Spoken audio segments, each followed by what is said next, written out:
अन्नपूर्णा आजीचा सगळ्यांना नमस्कार. पावसाळा सुरू झाला की बाजार रानभाज्यांनी फुलून जातो. वर्षातून एकदा मिळणाऱ्या ह्या रानभाज्या आरोग्यासाठी अतिशय फायदेशीर असतात. तर आज आपण भरपूर औषधी गुणधर्म असणारी कंटोळ्याची भाजी बनवणार आहोत. त्यासाठी मी पाव किलो कंटोळी मिठाच्या पाण्यात स्वच्छ धुवून घेतली आहेत. ही कंटोळी वरून काटेरी दिसतात. कंटोळी दिसायला जरी कारल्यासारखी असली तरी त्यापासून बनवलेली भाजी कारल्यासारखी कडू लागत नाही. कंटोळी मी अशी गोल आकारावर कापून घेते. लहान कोवळी असलेल्या कंटोळीतील बिया काढल्या नाही तरी चालतात. कंटोळी घेताना छोट्या किंवा मीडियम आकाराची बघून घ्यावी. मोठी कंटोळी आतून जून झालेली दिसतात, त्यामुळे त्यातील बिया कडक असतात, तर त्या बिया अशा काढून घेऊ. मोठ्या आकाराची कंटोळी कापून त्यातील कडक असलेल्या बिया काढून टाकाव्या, म्हणजे भाजी कडू होत नाही. जर आपण बिया न काढता भाजी बनवली तर बिया भाजी खाताना दाताखाली येऊन भाजीची चव जाते. कंटोळ्याची भाजी वर्षातून एकदाच मिळते. ह्या भाजीत खूप सारी पोषक घटक असल्याने आपल्या आहारात ह्या भाजीचा समावेश नक्की करावा. कंटोळी लहान आकाराची म्हणजेच कोवळी घेतली की भाजी नुसत्या वाफेवर झटपट तयार होते आणि वाफेवर बनवलेल्या भाजीची चव अप्रतिम लागते.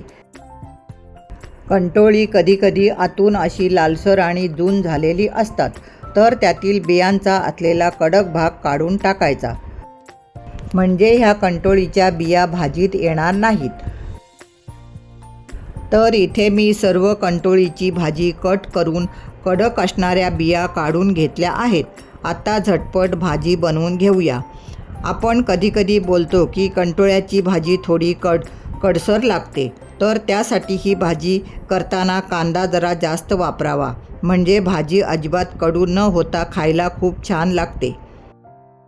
तर त्यासाठी मी इथे 2 मोठे कांदे, अर्धा टोमॅटो, 1 मिरची, लसणाच्या पाकळ्या, कढीपत्ता आणि खवलेले खोबरे घेतले आहे. तर सर्वात आधी कढईत 2 पळी तेल छान गरम झाले की अर्धा चमचा मोहरी, 1 चमचा जिरे छान फुलले की ठेचलेल्या 5 ते 6 लसणाच्या पाकळ्या, 1 मिरची, कढीपत्ता 1 सेकंद परतून घेऊया. लगेच बारीक कापून घेतलेला कांदा घालूया. पालेभाज्या करताना किंवा अशा रानभाज्या करताना कांदा जरा जास्त वापरावा, म्हणजे कांद्याबरोबर भाजी छान मिळून येते, भाजीची चव वाढते. त्यामुळे घरातले सुद्धा सर्वजण भाजी आवडीने खातात.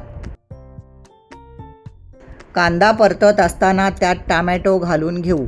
कांदा टोमॅटो हलका सोनेरी रंगावर परतून झाला की त्यामध्ये मसाले घालून घेऊ.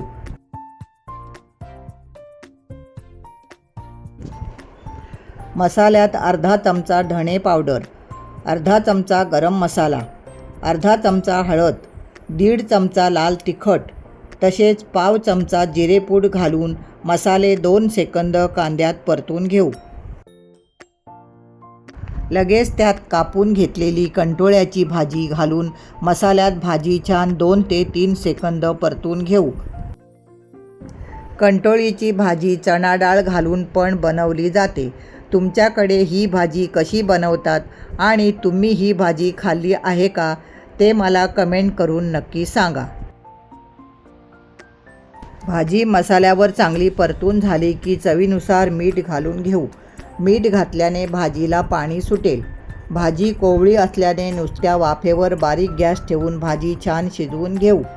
भाजीत अजिबात पाणी न घालता कढईवर झाकणात थोडे पाणी ठेवून भाजी शिजवून घेऊ. 2 मिनिटांनी भाजी पुन्हा एकदा परतून घेऊ, म्हणजे भाजी करपणार नाही. पाव चमचा साखर घालून परत एकदा झाकण ठेवून भाजी अजून 7 ते 8 मिनिटे बारीक गॅसवर शिजवून घेऊ. ही भाजी भाकरी चपातीबरोबर खायला अप्रतिम लागते. नुसती तेल कांद्यावर आणि वरून थोडे ओले खोबरे पेरून सुद्धा ही भाजी छान लागते. ह्या भाजीमध्ये आयर्न, प्रोटीन भरपूर प्रमाणात असतात. त्यामुळे उगाच जास्त प्रमाणात मसाले घालून किंवा जास्त शिजवून घेतल्याने भाजीतील पोषक घटक कमी होऊन भाजी बेचव लागते. 10 मिनिटांनी भाजी शिजली आहे का ते बघूया. भाजी शिजत आली की वरून थोडी ओले खोबरे आणि कोथिंबीर घालून घेऊ. पुन्हा एकदा भाजी छान मिक्स करून अजून 2 मिनिटे भाजीला एक वाफ काढून घेऊ.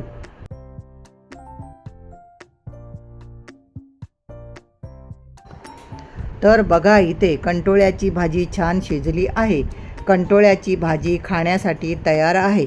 साधी सोपी झटपट तयार होणारी कंटोळ्याची तेल कांद्यावर केलेली भाजीची रेसिपी तुम्हाला आवडली असेल तर तुम्हीसुद्धा ह्या पद्धतीने कंटोळ्याची भाजी बनवून बघा.